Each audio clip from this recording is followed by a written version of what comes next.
Good day, everyone. Welcome to today's webinar.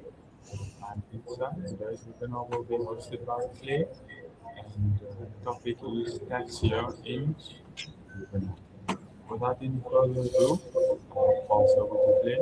Enjoy, guys.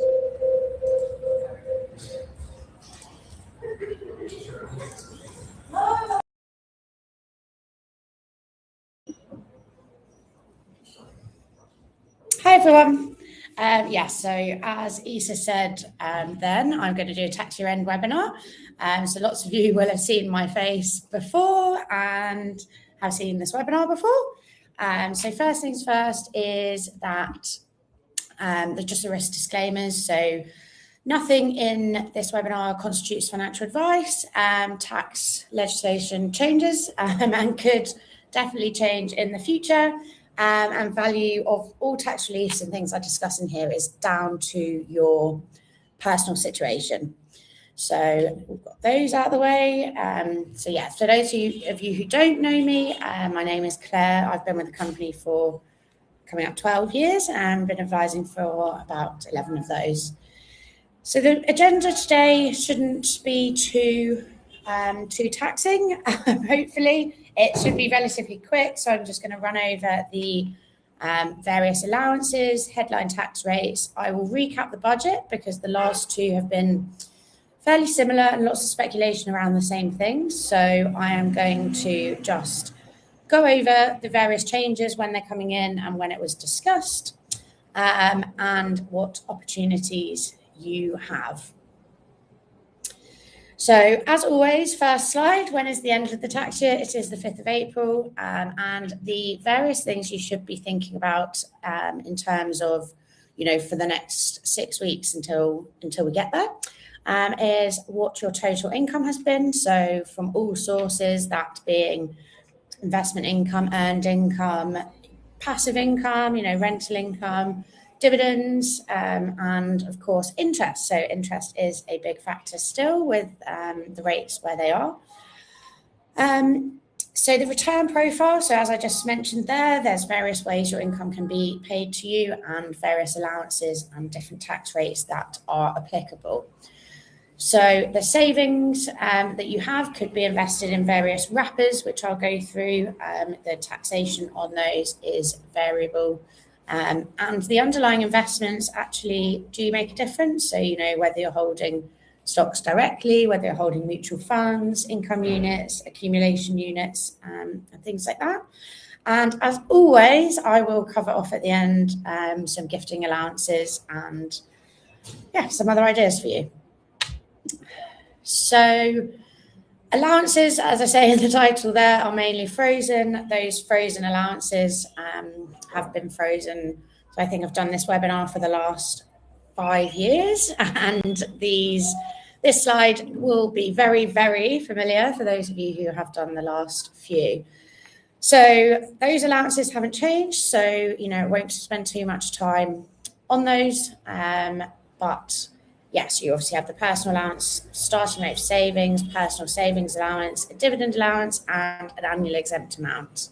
So those are relevant for income taxes, interest, which is income tax, dividends, dividend tax, and the exempt amount is for capital gains. So what has been the highlight and been sort of the topical point over the last couple of budgets is when, we hear we are not increasing a personal tax burden. So the personal tax rates have not been increased. So as I said there, the previous slide, they are all fairly similar, not changing very much. Allowances haven't been cut and rates haven't been raised. So what has actually happened is, fiscal drags. So the freezing of all the allowances historically for the last few years has been frozen until 2028. What that means is, the rising inflation and, annual increases on incomes, annual earnings, they expected to increase because of inflation, and the fact that we are not increasing any of the allowances or any of the bands where you fall into the taxes means that naturally we are going to see a higher tax burden. So, income tax and the personal allowance has been frozen for a very, very long time, 12,570. And that, along with the higher rate and the additional rate, have been frozen until 2031. So that is there. So national insurance has also been frozen now until 2031. Inheritance tax has been frozen for a very, very, very long time, and that has been confirmed to be held with the other allowances, frozen until 2020. Well, minimum 2028, but we expect that to go. We expect that to go very much further into the future after the introduction of the residence nil rate band. The student loan threshold was one that was mentioned in the last budget. So for anyone, with student loans, with children with student loans, they have that we're on a plan too. So the rate of repayment on those is calculated as a percentage above a certain level. That certain level has also been frozen now. So for 3 years from 27-28 tax year, that amount has also been frozen. So by proxy, people are going to see increased costs deducted from their salary in terms of interest repayments on student loans and alongside taxes as well. So what was changed in the budget? So these are the things that have changed that were mentioned in the budget and are very applicable to lots of people. So dividend tax rates. So the budget, one of the budget headlines and one of the main factors was the increasing basically investment income and the tax rate increasing. So the first one that's coming in April this year is the dividend tax rate. So dividend, there is going to be a 2% additional addition to the tax rate that is applied to dividends. So the table there just shows, basic rate is going up to 10.75. Additional rate is going up to 39.35. So those are the rates that are applicable from next tax year, from April the 6th onwards. Investment income, so that where they've broken that down now into, rental profits and interest income, that 2% addition is not coming in until April 2027. So that got split in the last budget, introduced together and then was split across there. The cash ISA limit change. So there was, a lot of speculation about this and a lot of confusion about this. So the ISA limit has not changed. So the limit of your ISA contribution is still 20,000. The amount that can go into cash ISA has changed, but that is only relevant from April 2027. So there are no changes moving into the next tax year on your ISA. Pension death benefits, again, has been a very topical discussion point over the last 18 months, was introduced in 2024, confirmed through the course of 2025, and is coming into force in April 2027. So really you can see there, not much is changing year on year. So, from 23, 24 to 26, 27, those tax years have been relatively the same. And we just have, everyone has been experiencing the fiscal drag and may well be, hit with a higher tax bill or more taxes or moving into the higher next tax bracket. So that is the summary of the two budgets, which I thought would just be useful. So, to summarise the main factors that are spoken about, there. So we have capital gains taxes. So that rate increased in October 2024. In that budget, income tax thresholds frozen, along with inheritance tax thresholds frozen. And that was frozen until 2028. The 2024 budget actually was the introduction, as I said, of the pension becoming part of the taxable estate in terms of inheritance tax. And the business and agricultural relief was introduced or threshold restrictions were introduced in the 2024 budget.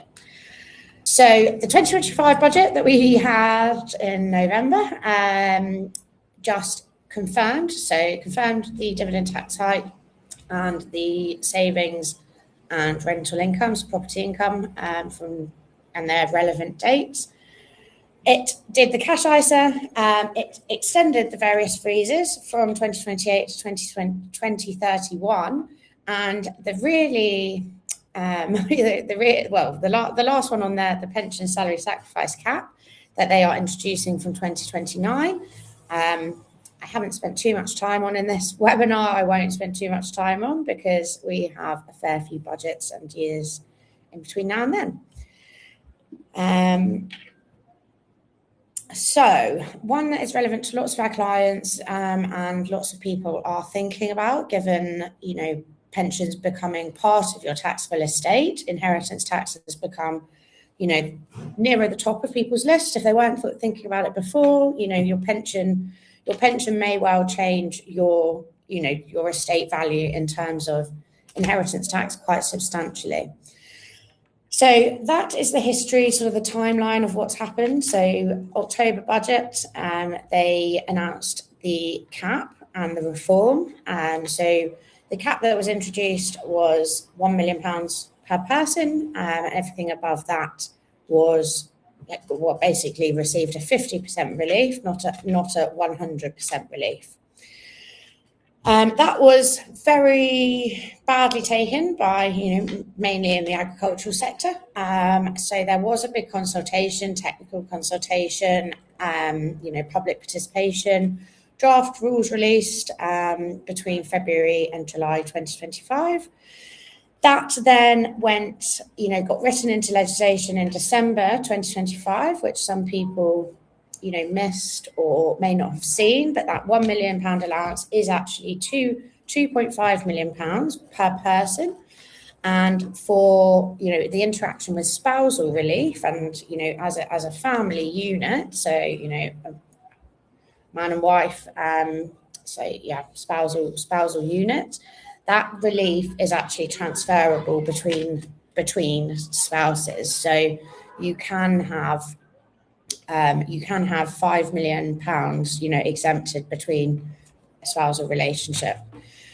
So those changes come into force in April 2026. So as April, a few months away, that those with business assets or agricultural assets, those reliefs are coming into force very soon. So they are important to understand. So given all of that, where should I save? Those are the changes that have happened. Where should you save hasn't changed. The wrappers haven't changed, the allowances haven't changed. So they are exactly the same as what I said last year, with allowances and everything else remaining the same. So ISAs and pensions are your traditional tax wrappers. ISA allowances completely the same as they were last year, so £20,000 in cash or stocks and shares for adults and £9,000 for children under 18-year-olds. And the money that goes into the ISA is thereafter tax-free. So gains, interest, dividends that are paid within the ISA, out of the ISA, they are all free of personal taxes. So that is the ISA wrapper, and should, in most cases, is the most simple and first port of call that we use, for the tax planning journey. The second one is the pension. So everyone of a working age has a pension because we have the auto-enrolment rules. We encourage pension contributions, but yes, as I said in the beginning, each situation is individual and different. But a pension, you have your annual allowance, which is £60,000 capped to your earned income. If you are a non-taxpayer, you are still allowed to contribute £3,600 per year. The money goes in with tax relief, so you get tax relief on your contributions, do your marginal rate, and once the money is in the pension, there is tax-free growth. So same as the ISA, with the addition of initial tax relief on contributions. Considerations with the pension. So the tapered annual allowance still exists. That tapered annual allowance hasn't been spoken about, hasn't been mentioned, hasn't been changed for 2 years. So that is where we're at. If you're fully tapered, you can still put £10,000 into a pension. The adjusted net income is, again, where we have sort of the fiscal drag, people being pushed up into the higher tax brackets, that with child tax benefits and, childcare benefits that come with, that are offered in the UK.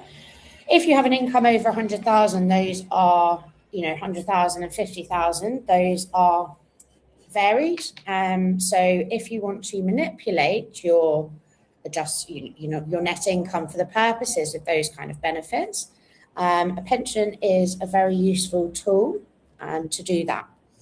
So the things that are to be considered, as I said, right at the beginning, in 2025, the budget announced a cap on salary sacrifice arrangements to £2,000 per person per year. So that is due to come in 2029. I've not personally seen any draft legislation or consultations come out on that. So, as I say, I will hold my comment until closer to the time when we get there. And the big one is that pensions will be within the scope of inheritance tax from April 2027. So you may, it just may be a second thought to make in terms of that contribution. The long-term implications versus the short-term reliefs, the immediate relief, the long-term view. Where is your money best appointed and best wrapped up in?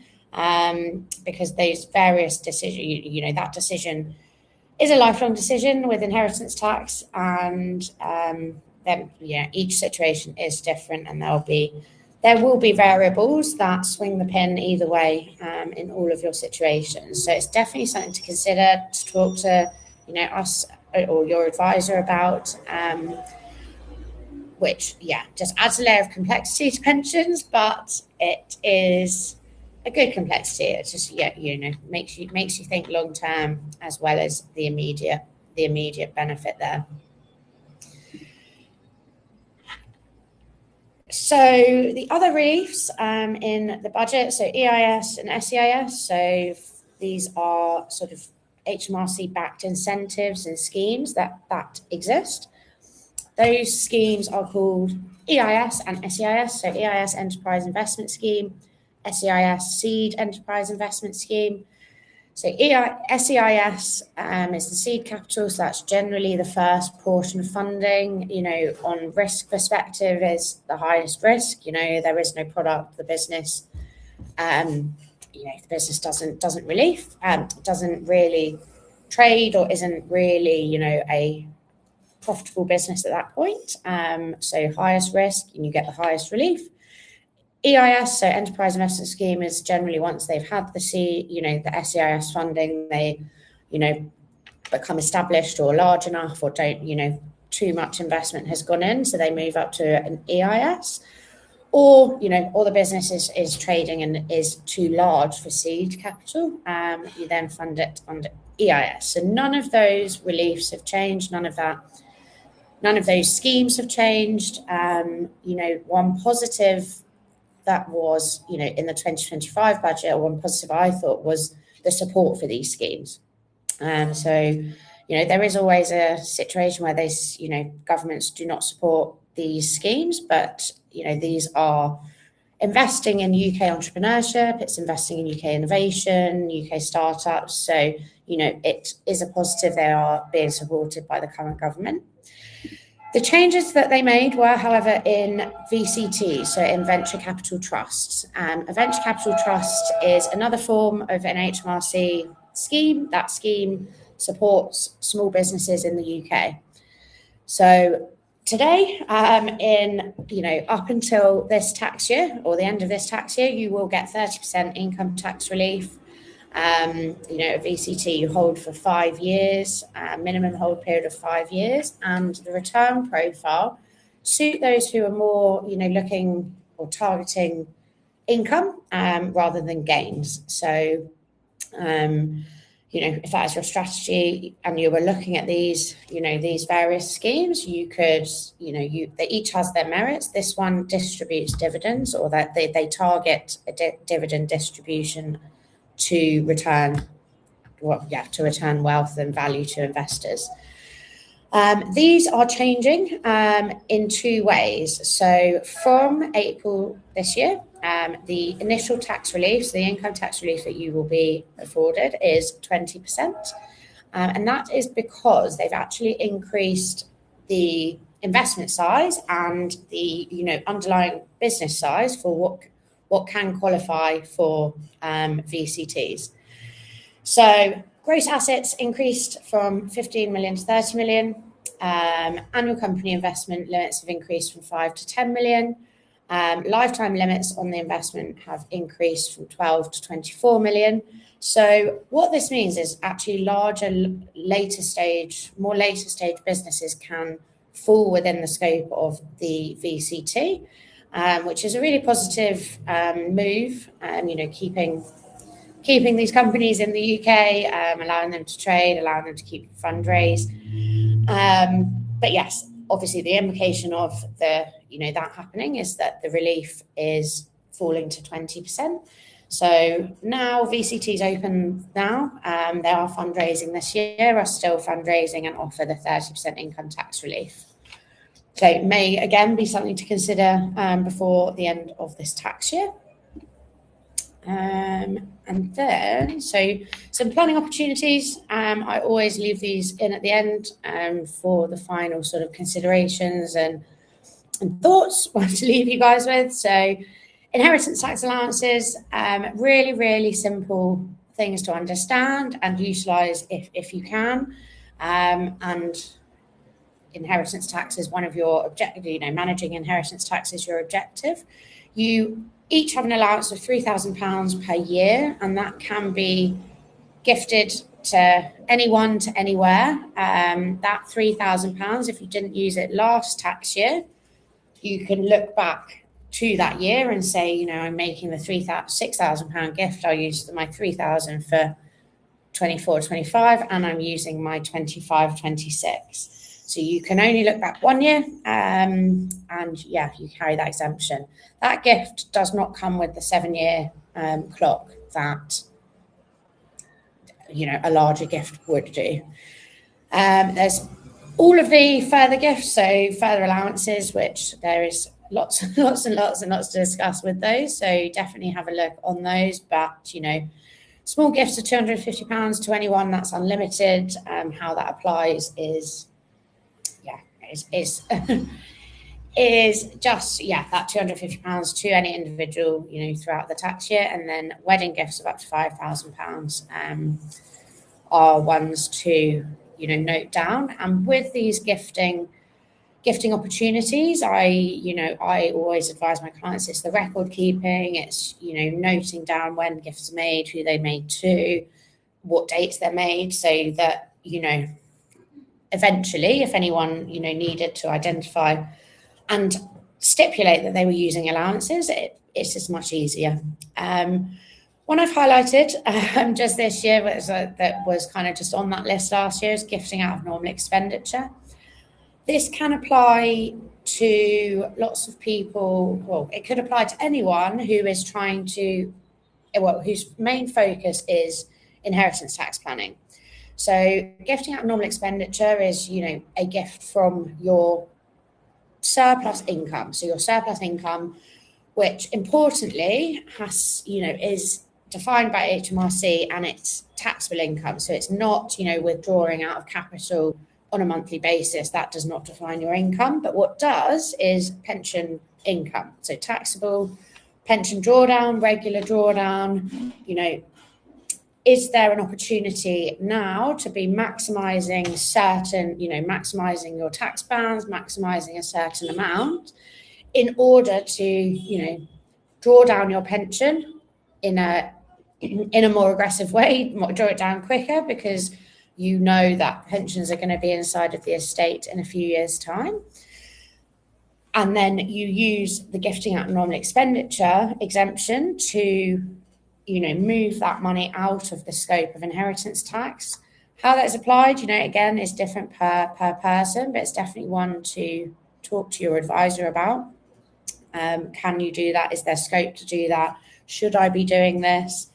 Because yes, the sources of income and then the recipient of the gift are, two factors that will change how that works. But it is a very interesting model now in order to, bring down the balances of pensions, free up the estate, but also, utilising a gifting allowance to bring that outside the scope of inheritance tax immediately. Maturity versus monthly interest. So this is a slide from last year. It is exactly the same. So if you save £10,000 in a 5-year fixed account at 4%, you usually have the option of monthly interest or, interest paid at maturity. Or annual interest. So if you took them in those two different ways, interest paid annually at £4,000 would be exempted within your personal savings allowance, whatever tax bracket you were. If you took all of the interest at maturity, you would then have a lump sum, and that lump sum is taxable at the point of payment. So you would be outside your personal savings allowance and potentially liable for taxes on that. So that is just a breakdown, and one that I would very much consider and push you to appraise in terms of how your income, how your investments are set up in terms of the various interest-bearing accounts that exist. Offshore and onshore bonds, again, this is a slide from last year that I thought was important to leave in. They are more complex investment wrappers. So core ones, pensions, ISAs. Once you've used the pensions and ISAs, where do you put your cash? What do you do with it? Onshore and offshore bonds are very, very valuable and useful tools. So those are just the highlights. So you actually control the timing of the taxation. You don't have a personal tax liability. They do not, need to be reported on an annual basis throughout the life of the investment. They are very effective for planning and gifting out of normal expenditure. And, if children are going to university, we use them very, very regularly for, planning for future children's or current children's university fees. And they are segmented in such a way that you can, assign segments. So you can split the bond in various ways and manipulate who received the benefit and therefore who is the taxable individual in the situation. So as, tax bands are frozen, as we've got, an increase in our tax burden in the UK, we would use a bond to manipulate that and to make sure the timing, is as suitable as it can be. And my final one is premium bonds. So premium bonds still exist in the UK. They are still 3.8% is what NS&I say the rate is. You can have £50,000 per person, and importantly, the winnings are tax-free. So that I'll just leave there at the end. That does bring me to the end of my webinar. So if there are any questions, then let me know, or pop them in the box.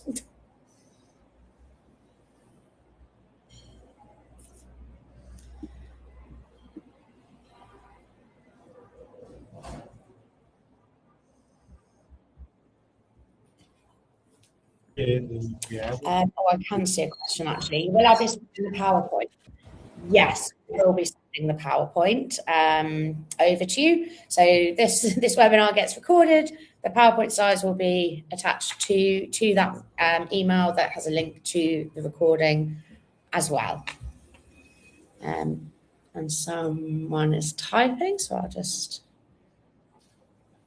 let them type.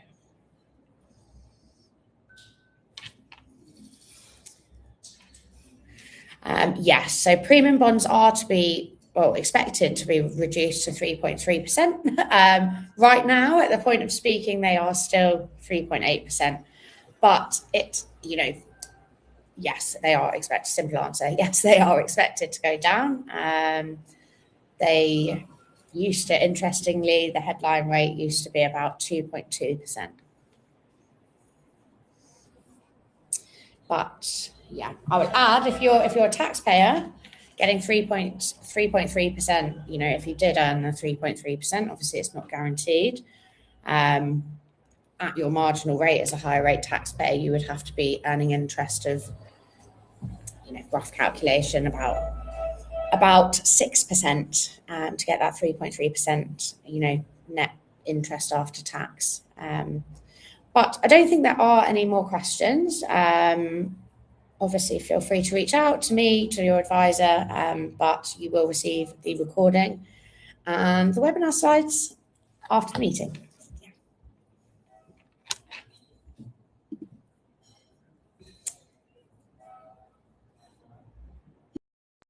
3 to 4 in the summary, survey summary.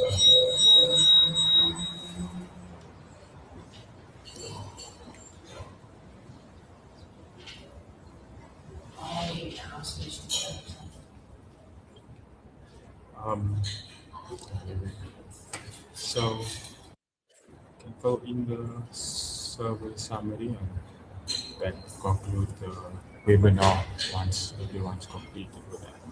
Thank you.